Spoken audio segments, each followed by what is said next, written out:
Les 6h13, Alexandre Lemaire. L'édito de Laurent Tessier. Bonjour Laurent. Bonjour Alexandre, bonjour Marion, bonjour à tous. Rédacteur en chef de l'émission Pascal Pro et vous sur Europe 1 entre 11h et 13h. Alors vous allez revenir aujourd'hui Laurent sur la fête de la musique. C'était samedi soir.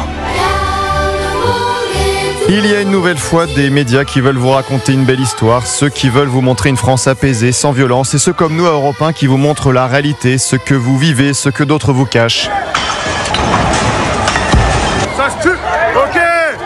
Samedi soir, il y a eu des violences partout en France lors de la fête de la musique. Les vidéos d'agressions, d'attaques aussi contre les policiers étaient nombreuses sur les réseaux sociaux. Mais dans la matinale de France Inter, dimanche matin, c'était une autre ambiance. 0 minute, 0 seconde sur ce qui s'est passé samedi soir. Champion mon frère, comme dirait Emmanuel Macron. Dans les journaux et la revue de presse, France Inter a préféré parler de la fête. Pour l'occasion, la vasque olympique s'est à nouveau élevée dans le ciel des Tuileries à Paris. La fête de la musique, ces orchestres, ces fêtards, le plaisir d'être ensemble malgré la chaleur. Je me suis dit, je vais regarder les journaux de 13h. Pas un mot sur les violences sur TF1. Un sujet de près de 2 minutes sur la belle ambiance. La fête de la musique, une édition 2025, vous le verrez, très suivie dans les rues. Tous les styles musicaux et toutes les générations. La fête de la musique, c'est avant tout du partage. Et je me suis dit, je vais regarder aussi le journal de 13h de France 2. Partout en France, amateurs et professionnels s'en sont donnés à cœur joie. C'est un moment de joie partagé, c'est sympa. Oui, c'est sympa, sauf que le bilan du ministère de l'Intérieur l'est beaucoup moins. 371 personnes interpellées en France, 305 personnes placées en garde à vue, c'est plus que l'an dernier. On parle de vol, port d'armes, dégradation, agression sexuelle, coups de couteau, 145 victimes de piqûres. Il y a eu des appels sur les réseaux sociaux à, je cite, piquer les femmes lors de la fête de la musique à Angoulême. 4 personnes ont été interpellées, elles auraient fait une cinquantaine de victimes. Alors je me suis dit, les 20h vont enfin en parler. J'ai regardé hier soir TF1. Un événement qui a aussi malheureusement son bilan policier.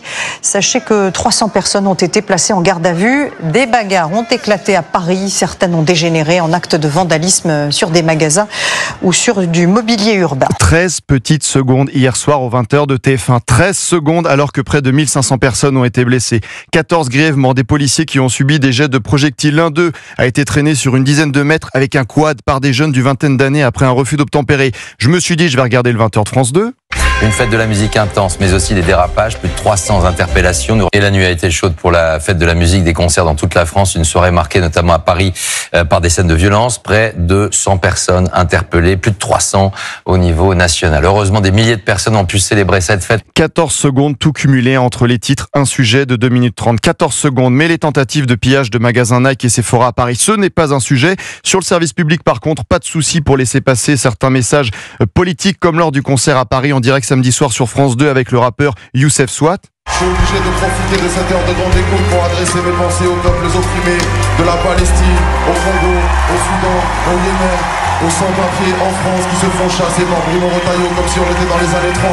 La musique sera toujours là pour résister au fascisme, à l'extrême droite, à ces dérives. Et évidemment, aucune réaction du présentateur Mohamed Bouafsi à ce discours politique en direct, à cette comparaison aux années 30. Quel moment incroyable, puissant, banlieusard, morceau iconique pour toute une génération, écrit par Kerry James, une ode à l'espoir, un discours à ciel ouvert. Pas étonnant que la soirée ait été un flop, 3e dans les audiences avec 1,77 million de téléspectateurs. Tout ça avec votre argent. Je rappelle la rémunération fixe de la patronne de France Télé, Delphine Ernotte, près de 27 000 € par mois. La patronne de Radio France, Sybille Veil, près de 17 000 €. Et une fois de plus, nous avons assisté à l'ensauvagement de la société. De moins en moins d'événements peuvent se dérouler en toute tranquillité. On ne sait plus faire la fête. La France devient un défouloir avec le déni notamment du service public qui continue.